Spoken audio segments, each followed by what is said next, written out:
स्वागत है साथियों। हमने अब तक हिंदी साहित्य के महत्वपूर्ण जो टॉपिक्स यूपी हायर और यूपी जीडीसी के पाठ्यक्रम में रहे हैं उनका अध्ययन किया है। उन्हीं के आधार पे अब हम कुछ महत्वपूर्ण वस्तुनिष्ठ प्रश्नों को हल करेंगे। ये टेस्ट सीरीज के रूप में आप सभी के लिए बहुत महत्वपूर्ण होने वाला है, तो दोनों प्रतियोगी परीक्षाओं में समान रूप से उपयोगी है। देखते हैं पहला प्रश्न। पहला प्रश्न है, यदि हिंदी का अपना कोई रंगमंच होगा तो उसकी नींव भारतेंदु और प्रसाद के नाटकों के आधार पर डाली जाएगी। यह कथन किस आलोचक का है? तो ये कथन ही अपने आप में बहुत महत्वपूर्ण है, इसलिए आपको इसे ध्यान रखना होगा कि यदि हिंदी का अपना कोई रंगमंच होगा, यानी पाश्चात्य या इसके पहले जो पारसी थिएटर वगैरह के थे, तो उनसे अलग अगर हिंदी का अपना कोई रंगमंच होगा तो भारतेंदु और प्रसाद के नाटकों के आधार पर उसकी नींव डाली जाएगी। यह कथन किस आलोचक का है? ऑप्शन में है नेमिचंद्र जैन, गिरीश रस्तोगी, बच्चन सिंह, दशरथ ओझा। तो ध्यान रखना है आपको, इसका जो सही उत्तर है वह है बच्चन सिंह। बच्चन सिंह ने अपनी पुस्तक हिंदी साहित्य का दूसरा इतिहास में प्रसाद जी के नाटकों पर विचार करते हुए ये बात लिखी हुई है। ठीक है, इसे ध्यान रखेंगे। दूसरा प्रश्न देखते हैं। दूसरा प्रश्न है, निम्न छायावादी कवियों में से किस रचनाकार को सर्वाधिक रहस्यवादी किस रचनाकार को माना गया है जो छायावादी कवियों में है? ऑप्शन में सूर्यकांत त्रिपाठी निराला, जयशंकर प्रसाद, सुमित्रानंदन पंत, महादेवी वर्मा। तो इसका सही उत्तर क्या होगा? इसका जो सही उत्तर है वह है महादेवी वर्मा। आचार्य रामचंद्र शुक्ल जी ने अपनी पुस्तक में छायावाद के विषय में बहुत सारी बातें, रहस्यवाद के विषय में बहुत सारी बातें लिखते हुए उन्होंने बताया कि अगर शुद्ध स्वच्छंदतावाद की अगर कोई परंपरा चल सकती तो श्रीधर पाठक से चल सकती थी, जो कि इधर आकर के बंद हो गई छायावादी काव्यधारा में। लेकिन महादेवी वर्मा में जो रहस्यवाद है वो सबसे उत्कृष्ट है और सर्वाधिक उच्च कोटि का रहस्यवाद है। तो ये शुक्ल जी की पुस्तक में है, इसे ध्यान रखना है। ठीक है, देखते हैं अगला प्रश्न। अगला प्रश्न है, आचार्य रामचंद्र शुक्ल का सैद्धांतिक समीक्षा संबंधी निबंध नहीं है। कौन सा निबंध सैद्धांतिक समीक्षा संबंधी नहीं है? ऑप्शन में है कविता क्या है, काव्य में रहस्यवाद, लोभ और प्रीति, साधारणीकरण। तो इसका सही उत्तर क्या है?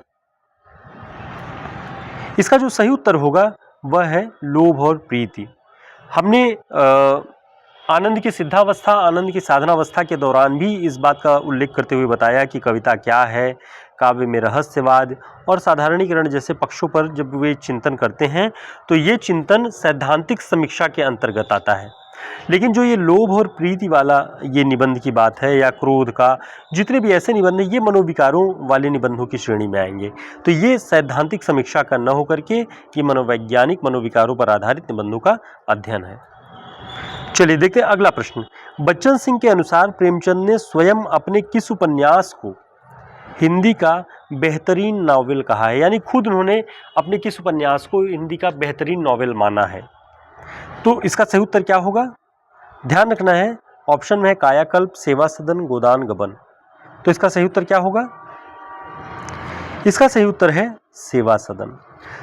बच्चन जी ने लिखा कि प्रेमचंद स्वयं अपने सेवा सदन को, बाजारे हुस्न को हिंदी का पहला बेहतरीन नॉवेल कहते हैं। यानी हिंदी का बेहतरीन नॉवेल उनके हिसाब से, प्रेमचंद के हिसाब से कौन सा था? सेवा सदन। अब सेवा सदन के विषय में ध्यान रखना है कि सेवा सदन में प्रेमचंद ने वेश्यावृत्ति की समस्या को उठाया है। ध्यान रखना है, समस्या क्या है? वेश्यावृत्ति की समस्या को उन्होंने अपने इस उपन्यास में उठाया हुआ है। इसके अलावा देखते हैं बच्चन जी ने अपनी पुस्तक में इसके विषय में क्या लिखा हुआ है। तो बच्चन जी ने इस पुस्तक में लिखा कि पर समस्या, यानी वेश्यावृत्ति की जो समस्या है, उस समस्या का जो आर्य समाजी हल प्रेमचंद ने दिया है वह बहुत कारगर नहीं है। सेवा सदन की स्थापना एक स्थूल हल है, वेश्याओं को नगर के बाहर बसाना भी एक काम चलाऊ नुस्खा है।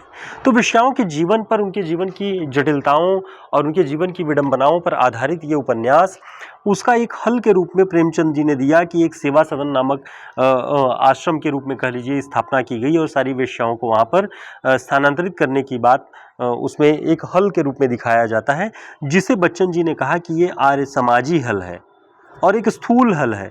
इसका कोई बेहतर ऑप्शन नहीं कहा जा सकता सेवा सदन जैसे आश्रमों की स्थापना करके वेश्याओं को उसमें पनाह देना। तो ये बात आपको ध्यान रखनी है इस उपन्यास के विषय में। अगला प्रश्न है, प्रेमाश्रम प्रेमाश्रम का समय 1922 ध्यान रखेंगे प्रकाशन वर्ष। हिंदी का पहला राजनीतिक उपन्यास किसने माना है? ऑप्शन में गोपाल राय, मधुरेश, डॉक्टर नगेंद्र, डॉक्टर बच्चन सिंह। तो प्रेमाश्रम को हिंदी का पहला राजनीतिक उपन्यास किसने माना है? ध्यान रखना है बच्चन सिंह। वे लिखते हैं कि प्रेमाश्रम को हिंदी का पहला राजनीतिक उपन्यास माना जाना चाहिए। ठीक है, तो ये बात ध्यान रखेंगे। तो साथियों, ऐसे महत्वपूर्ण प्रश्नों की टेस्ट सीरीज भी यूपी हायर के पाठ्यक्रम और जीडीसी के पाठ्यक्रम को ध्यान में रखते हुए चलाई जा रही है। और आप देख सकते हैं कि कौन कौन से जो महत्वपूर्ण पक्ष हैं वो यहाँ पे चल रहे हैं। जैसे हमारी क्लासेस यूपी हायर की चल रही हैं, यूपी हायर की क्लासेस आपको देखने को मिलेंगी। इसके अलावा यूपी जीडीसी की क्लासेस हैं, एमपी छत्तीसगढ़ की जो असिस्टेंट प्रोफेसर की परीक्षा होने वाली है उनके लिए, और उत्तराखंड एलटी की परीक्षा के लिए भी हम लगातार क्लासेस कर रहे हैं। इन क्लासेस को ज्वाइन करने के लिए, इनसे जुड़ने के लिए आप हमारे व्हाट्सएप नंबर पर संपर्क कर सकते हैं। साथ ही टेस्ट सीरीज़ ज्वाइन करने के लिए आप हमारे नंबर पर संपर्क करें। यूपी हायर के महत्वपूर्ण जो प्रश्नों की टेस्ट सीरीज 700 प्रश्नों की चल रही है वो यहाँ पे आपको दिखाई पड़ेगी। और नोट्स के लिए भी हमारे इसी नंबर पर संपर्क करके आप ऑर्डर कर सकते हैं। उत्तराखंड की परीक्षा या फिर किसी भी स्टेट लेवल की जो टीचिंग एग्जाम की परीक्षाओं के लिए हिंदी साहित्य का शॉर्ट नोट्स बहुत उपयोगी है। देखते हैं अगला प्रश्न। अगला प्रश्न है, प्रसाद भारतीय परंपरा के प्रगतिशील तत्वों का अन्वेषण करते हैं, तो मिश्र जी मृत परंपराओं को जिंदा करना चाहते हैं। बच्चन सिंह ने प्रसाद के साथ किस मिश्र जी का उल्लेख किया है? भवानी प्रसाद मिश्र, वैद्यनाथ मिश्र, लक्ष्मी नारायण मिश्र, विद्यानिवास मिश्र। तो इसका जो सही उत्तर है वह है लक्ष्मी नारायण मिश्र। बच्चन जी ने लिखा कि प्रसाद अपने नाटकों में भारतीय परंपरा के प्रगतिशील तत्वों का अन्वेषण करते हैं, लेकिन वहीं लक्ष्मी नारायण मिश्र जी मृत परंपराओं को जीवित करना चाहते हैं। जो भारतीय परंपरा के मृत परंपराएं हैं भारतीय संस्कृति की, उसे जीवित करना चाहते हैं। कौन? लक्ष्मी नारायण मिश्र। उदाहरण के रूप में बच्चन जी ने बताया सिंदूर की होली के विषय में। उन्होंने कहा कि सिंदूर की होली में विधवा विवाह का पुरजोर विरोध करते हुए दिखाई पड़ते हैं लक्ष्मी नारायण मिश्र। और जो एक ही आदमी के साथ पूरे जीवन बिताने की बात और उसके मरने के साथ अपना जीवन भी समाप्त करने की बात, जो एक पुरानी परंपरा हो चुकी थी, उसे फिर से अपनाते हुए पुनरुत्थानवादी तरीके से भी दिखाई पड़ते हैं। तो ये क्या कर रहे हैं कि ये मृत परंपराओं को जीवित कर रहे हैं।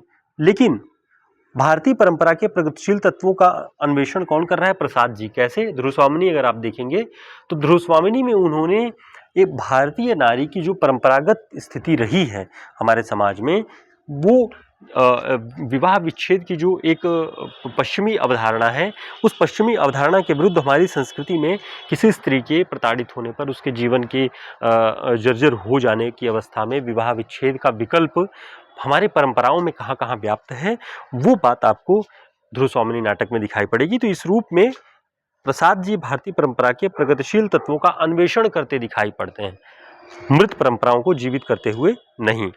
ठीक है, चलिए अगला पॉइंट देखते हैं। अगला पॉइंट है, मेरा परिवार रेखाचित्र में मूंगा नाम से कौन सा जीव जाना जाता है? मेरा परिवार, ये अलग अलग प्रतियोगी परीक्षाओं में लगभग पाठ्यक्रम में रेखाचित्र के रूप में पढ़ा जाता है। तो इसमें एक मूंगा नाम का जीव है जिसे महादेवी वर्मा जी ने मूंगा नाम दिया है। वो कौन है? ऑप्शन में कुक्कुट शावक, निक्की नेवला, ताज रानी, गौरांगिनी। तो इसका जो सही उत्तर है वह है कुक्कुट शावक। कुक्कुट शावक कौन है? ये एक मुर्गी है, मुर्गी का बच्चा। उसी को जब ये उसका पालन पोषण करती हैं तब उसका नाम रखती हैं कुक्कुट शावक। ठीक है, ध्यान रखेंगे। कुक्कुट शावक का नाम है मूंगा। अगला प्रश्न है, मेरा परिवार में गौरा गाय की मृत्यु किस कारण से होती है? ऑप्शन, ट्रक से कुचलकर, गलसुआ रोग से, सुई खिलाने से, बूढ़ी हो जाने के कारण। तो इसका सही उत्तर क्या है?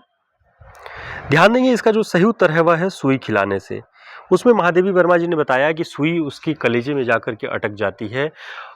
जो ग्वाला उनके यहाँ आता है, ग्वाले ने ही, ऐसा कहा जाता था, महादेवी वर्मा ने लिखा हुआ है कि जो लोग दूध देने आते थे, दूध दूहने आते थे, वो चाहते थे कि जिनके यहाँ दुधारू गायें हैं अगर वो मर जाएं किसी तरीके से तो उनका कार्य व्यापार जो चल रहा है वो बेहतर ढंग से चलता रहेगा, इसलिए वे गुड़ में सुई करके खिला देते थे पशुओं को। तो इस कारण जो गौरा है, जिसका नाम गौरांगिनी भी था गाय का, उसकी मृत्यु हो जाती है। ठीक है, चलिए अगला प्रश्न देखते हैं। अगला प्रश्न भी मेरा परिवार से है। मेरा परिवार इसी बहाने आपका रिवाइज हो जाएगा। मेरा परिवार में महादेवी वर्मा ने किस जीव के साहित्य और लोकगीतों में महत्व का उल्लेख किया है? ऑप्शन में मोर, हिरन, गाय, खरगोश। तो इसका सही उत्तर क्या है? इसका सही उत्तर है हिरण। उन्होंने बताया कि लोकगीतों में भी और साहित्य में भी जो हिरण है, मृग है, मृगों की वजह से एक करुण साहित्य की जो रचना की गई है वो दिखाई पड़ती है। तो उन्होंने उसकी तारीफ करते हुए ये बात लिखी हुई है। ध्यान रखेंगे, हिरण के विषय में ये बात वो कहती हैं। अगला प्रश्न है, सब उसके सरल शिष्य रूप से इतने प्रभावित हुए कि किसी ने चंपकवर्णा, रूपसी के उन्मुक्त सोना, सुवर्णा, स्वर्णलेखा आदि नाम उसका परिचय बन गए। यानी सब लोग उसके शिष्य रूप से बहुत प्रभावित हुए। कौन सा जीव था जिसके शिष्य रूप से सब प्रभावित होकर कोई सोना कह रहा है, कोई सुवर्णा कह रहा है, कोई स्वर्णलेखा कह रहा है? मेरा परिवार में रेखा चित्र में महादेवी वर्मा किस जीव के विषय में यह बात कहती हैं? ऑप्शन में मोरनी राधा, सोना हिरणी, गौरा गाय, रोजी कुतिया। किसके विषय में यह बात है? तो ध्यान रखेंगे, सोना हिरणी। सोना हिरणी के विषय में लिखते हैं कि सब लोग उसके शिशुपन से, शिशु की अवस्था में उसे देख के इतने मोहित हो जाते हैं कि कोई सुवर्णा कहता है, कोई सोना कहता है, कोई स्वर्णलेखा कहता है, इसलिए हिरणी का नाम सोना रखा उन्होंने। ठीक है, ये बात ध्यान रखेंगे। देखते हैं अगला प्रश्न। अगला प्रश्न है, सोनजूही की कली को देखकर महादेवी जी अपने किस पालतू जीव को याद करती हैं? सोनजूही की एक पीली कली जो उनके दरवाजे पर खिली हुई थी, उसे देखकर महादेवी जी अपने किस पालतू जीव की याद करती हैं? ऑप्शन में निक्की, मूंगा, दुर्मुख, गिल्लू। तो ध्यान रखेंगे, इसका सही उत्तर है गिल्लू। गिल्लू क्या करता था कि वो सोनजूही की लताओं में जाकर के छिप जाता था, और महादेवी जब भी बैठती हैं सोनजूही के उन लताओं के पास, तो उन्हें उस गिल्लू की याद आती है। ठीक है, चलिए अगला प्रश्न है, हिंदी साहित्य के इतिहास में कोश विज्ञान परंपरा की शुरुआत किस युग से मानी जाती है? ऑप्शन में भारतेंदु युग, द्विवेदी युग, छायावाद युग, प्रयोगवाद युग। इसका सही उत्तर क्या है? ध्यान रखना है, इसका जो सही उत्तर है वह है द्विवेदी युग। द्विवेदी युग के विषय में लिखा गया है कि कोश विज्ञान की जो शुरुआत है, नगेंद्र जी ने अपनी पुस्तक में लिखा है, कोश विज्ञान की शुरुआत का जो युग है वो द्विवेदी युग है। कुछ महत्वपूर्ण कोशों के नाम भी उन्होंने बताए हुए हैं, जैसे हरिराम वर्मा ने कृषि कोश लिखा है, कृषि कोश 1910 में, और दूसरा है जीवाराम शर्मा ने सरस्वती कोश 1918 में लिखा। तो कोश विज्ञान की परंपरा भी द्विवेदी युग में शुरुआत होती है।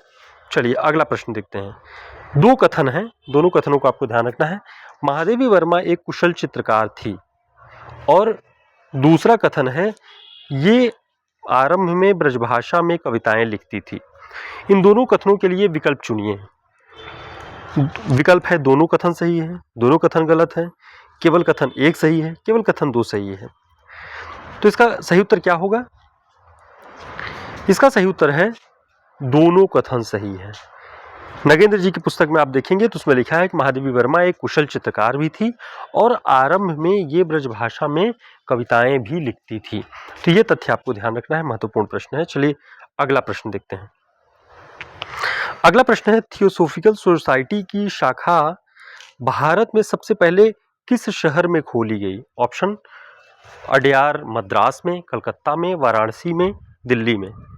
तो ध्यान रखना, थियोसॉफिकल सोसाइटी की जो शाखा भारत में पहली बार खोली गई वो अडयार मद्रास में। ठीक है, अडयार मद्रास में। अब इसके विषय में थोड़ा सा देखते हैं कि थियोसॉफिकल सोसाइटी की स्थापना कब हुई थी? 1875 में हुई थी। यह आंदोलन भारतीय धार्मिक परंपरा पर आधारित था। इसकी इंग्लैंड वाली शाखा से जुड़ी एनी बेसेंट 1893 में भारत आई और लगातार उन्होंने थियोसॉफिकल सोसाइटी के माध्यम से भारतीय धार्मिक परंपराओं को पुनर्जीवित करने का, प्रसारित करने का काम किया। ठीक है, अगला प्रश्न देखते हैं। अगला प्रश्न है अगला प्रश्न संरचनावाद का संबंध मूलतः किससे है? ऑप्शन काव्यशास्त्र, भाषण शास्त्र, भाषा विज्ञान, अलंकार शास्त्र। तो इसका सही उत्तर क्या है? ध्यान रखना है, इसका सही उत्तर है भाषा विज्ञान। संरचनावाद का संबंध मूलतः भाषा विज्ञान से है। और डी सोंस्यूर का नाम इनका लिया जाता है। सोंस्यूर ने 1915 में इस सिद्धांत को प्रस्तुत किया। ठीक है, तो संरचनावाद का संबंध भाषा विज्ञान से। अगला प्रश्न है, भाषा कायदा के रचनाकार कौन है? ऑप्शन में सदल मिश्र, लल्लूलाल, कामता प्रसाद गुरु, हरदेव बाहरी। तो ध्यान रखेंगे, भाषा कायदा ये लल्लूलाल जी की रचना है और ये ब्रजभाषा व्याकरण की पुस्तक है। ठीक है, इसको ध्यान रखना है। आगे देखते हैं, रामचरित। रामचरित के रचनाकार कौन है? रामचरित के रचनाकार कौन है, ध्यान रखना है। ऑप्शन में है सदल मिश्र, लल्लूलाल, कामता प्रसाद गुरु, हरदेव बाहरी। तो इसका सही उत्तर क्या होगा? इसका सही उत्तर है सदल मिश्र। रामचरित के रचनाकार सदल मिश्र हैं, ध्यान रखेंगे। और रामचरित में है क्या? आध्यात्म रामायण का रूपांतर है ये, ध्यान रखेंगे। आध्यात्म रामायण का रूपांतर कौन सा है? रामचरित, सदल मिश्र। देखते हैं अगला प्रश्न। अगला प्रश्न है, खड़ी बोली का पहली बार प्रयोग किस संस्थान के माध्यम से हुआ? तो खड़ी बोली शब्द का पहली बार प्रयोग किस संस्थान के माध्यम से हुआ है? ऑप्शन में फोर्ट विलियम कॉलेज, नागरिक विचारणी सभा, थियोसॉफिकल सोसाइटी या फिर हिंदी साहित्य सम्मेलन। तो ध्यान रखेंगे, इसका सही उत्तर है fort William college. Fort William college के माध्यम से ही पहली बार खड़ी बोली शब्द का प्रयोग हुआ। और इस शब्द का पहली बार प्रयोग कौन करता है? गिलक्राइस्ट। ध्यान रखेंगे, यहाँ पे भाखा के प्रोफेसर थे गिलक्राइस्ट, उन्होंने ही पहली बार खड़ी बोली के लिए इस शब्द का खड़ी बोली शब्द का प्रयोग किया। अगला प्रश्न है, फोर्ट विलियम कॉलेज की स्थापना का वर्ष क्या है? ऑप्शन में 1803, 1800, 1798, 1810। तो इसका सही उत्तर क्या होगा? इसका सही उत्तर है सन 1800। फोर्ट विलियम कॉलेज की स्थापना का जो वर्ष है वो 1800 है। अब तारीख के विषय में बहुत लोग पूछते हैं कि जुलाई में है कि जून में है कि मई में है। तो प्रामाणिक ढंग से देखें तो अगर बेसिक जो बुक्स हैं आचार्य रामचंद्र शुक्ल की, नगेंद्र की या बच्चन की, इनमें तारीख का उल्लेख कहीं पे भी नहीं है। किसी अन्य पुस्तक में हो सकता है, तो आप लोग कमेंट करके बता सकते हैं कि किस पुस्तक में आपने तारीख के विषय में भी पढ़ा होगा। ठीक है, इसके विषय में और देखते हैं कि फोर्ट विलियम कॉलेज, इसका काम क्या था? हिंदी, मराठी, गुजराती, तमिल आदि देशी भाषाओं में सामान्य पुस्तकें अनुदित करना। ठीक है, तो ये मूलतः ईस्ट इंडिया कंपनी ने अपने कामकाज के लिए या उस दौर के जो औपनिवेशिक शासक थे अपने कामकाज के लिए, अपने शासन को आसान बनाने के लिए उन्होंने ये काम किया हुआ था। इसकी स्थापना भाखा मुंशियों के रूप में लल्लूलाल और सदल मिश्र की नियुक्ति हुई। इन दोनों के नाम रखना है आपको, इंशाअल्लाह खां को नहीं ध्यान रखना है, बल्कि लल्लूलाल और सदल मिश्र, इन दोनों का। ठीक है, तो साथियों ये सारे प्रश्न थे जो कि प्रतियोगी परीक्षाओं की दृष्टि से बहुत महत्वपूर्ण हैं। आप सभी जो तैयारी कर रहे हैं परीक्षा की, उसकी दृष्टि से ये काफ़ी आपके लिए गंभीर प्रश्न हैं, बहुत स्तरीय हैं। तो आप इन सभी को तैयार कर लें। और मेरा परिवार से कई सारे प्रश्न हैं, आप इसे नोट कर लेंगे तो आपके लिए काफ़ी हेल्पफुल होगा। फिर मिलते हैं एक नई क्लास में, तब तक के लिए नमस्कार, शुभकामनाएं। आप सभी हमारे नोट्स और टेस्ट सीरीज़ को ज्वाइन करने के लिए हमारे व्हाट्सएप नंबर पर संपर्क कर सकते हैं। यूपीजीडीसी की क्लासेस चल रही हैं, बैच चल रहा है, और जैसे ही यूपीए हायर के एग्ज़ाम को कंप्लीट होगा उसके बाद बहुत गंभीरता से सारे पक्षों पर हम लगातार यूपीजीडीसी के बैच में बातचीत करते रहेंगे। अभी हम सामान्य विषय जो यूपी हायर में भी हैं और यूपीजीडीसी में, उन दोनों का अध्ययन कर रहे हैं। जैसे ही ये हिस्सा कंप्लीट होगा हम यूपीजीडीसी के स्पेशल पॉइंट्स पर पहुंचेंगे और इस बैच को ज्वाइन करके आप अपनी तैयारी को 1.5 महीने में जो बचे हुए समय हैं बेहतर ढंग से पूरे सिलेबस को कवर कर सकते हैं। खुद पढ़ते हुए और निरंतरता के साथ हमारे साथ आप इस तैयारी को क्वालिटेटिव ढंग से कंप्लीट कर पाएंगे प्रामाणिक पुस्तकों के आधार पे। तो जुड़ें इस बैच से और अपनी तैयारी को न्यूनतम फीस में बेहतर करें। नमस्कार, शुभकामनाएं।